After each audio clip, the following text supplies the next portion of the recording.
అందరికీ నమస్తే అండి. మనం పిల్లల విజయంలో తల్లిదండ్రుల భాగస్వామ్యం అనే అంశం గురించి మాట్లాడుకుంటున్నాం కదా. ఈరోజు మరికొన్ని అంశాలు. ఆత్మగౌరవం. మన గురించి మనం ఏమనుకుంటున్నామనేది ఆత్మగౌరవం. అది మన పనితీరును ప్రభావితం చేస్తుంది. జీవితంలో మనం ఏం సాధిస్తామనేది ప్రధానంగా ఆత్మగౌరవంపైనే ఆధారపడి ఉంటుంది. జీవితంలో విజయం సాధించాలంటే ఆత్మగౌరవం ఉన్నత స్థాయిలో ఉండాలి. తనను గురించి తాను చాలా తక్కువగా అంచనా వేసుకునే వ్యక్తి నిరంతరం అపజయాలతో కుంగిపోతూ ఉంటాడు. వ్యక్తి ప్రవర్తనను ఆత్మగౌరవం నిర్దేశిస్తుంది. మన గురించి ఎలా అనుకుంటే అలాగే ప్రవర్తిస్తాం. పిల్లల్లో చిన్నప్పటి నుంచే తమ శక్తి సామర్థ్యాలను పూర్తిగా వినియోగించుకోవాలనే తాపత్రయాన్ని, సమాజంలో ఒక గొప్ప వ్యక్తిగా ఎదగాలనే తాపత్రయాన్ని రగిలింపచేయాలి. నీకేమీ చేత కాదు, ఫలానా వారికన్నా నీవు తక్కువ వంటి మాటలు తల్లిదండ్రులు పిల్లలతో మాట్లాడకూడదు. ఆత్మగౌరవం ఎక్కువగా ఉండే తల్లిదండ్రులు పిల్లల్లో ఆ లక్షణాన్ని పెంపొందించగలుగుతారు. నిజాయితీ. ఈ ప్రపంచంలో వెలకట్టలేని విలువలలో నిజాయితీ అతి ప్రధానమైనది. మహాత్మా గాంధీ తను రాసిన మై ఎక్స్పెరిమెంట్స్ విత్ ట్రూత్ పుస్తకంలో అనేక విషయాల గురించి చర్చించారు.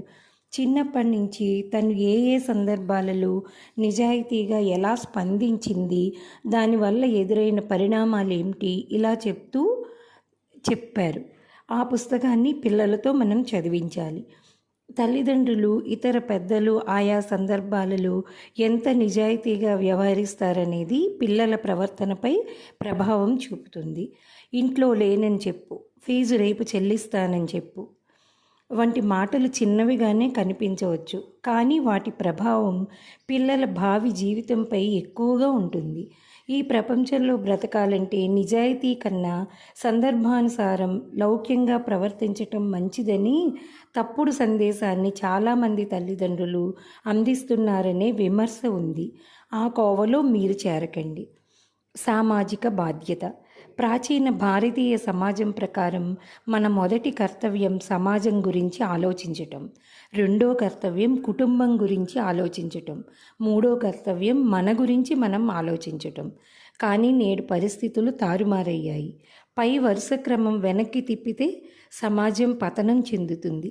అలా జరగకుండా చూడాల్సిన బాధ్యత మనలో ప్రతి ఒక్కరిపైన ఉంది.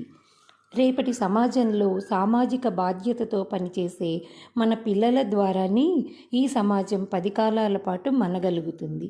సమాజం పాడవటానికి కారణం చెడ్డవారు చేసే పనులు కాదు, మంచివారు ఏమీ చేయకుండా ఉండటం అంటూ ఉంటారు.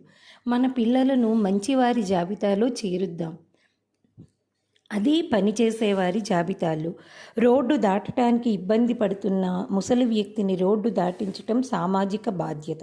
అరటిపండు తిని తొక్కను రోడ్డుపై పారవేయకపోవటం సామాజిక బాధ్యత.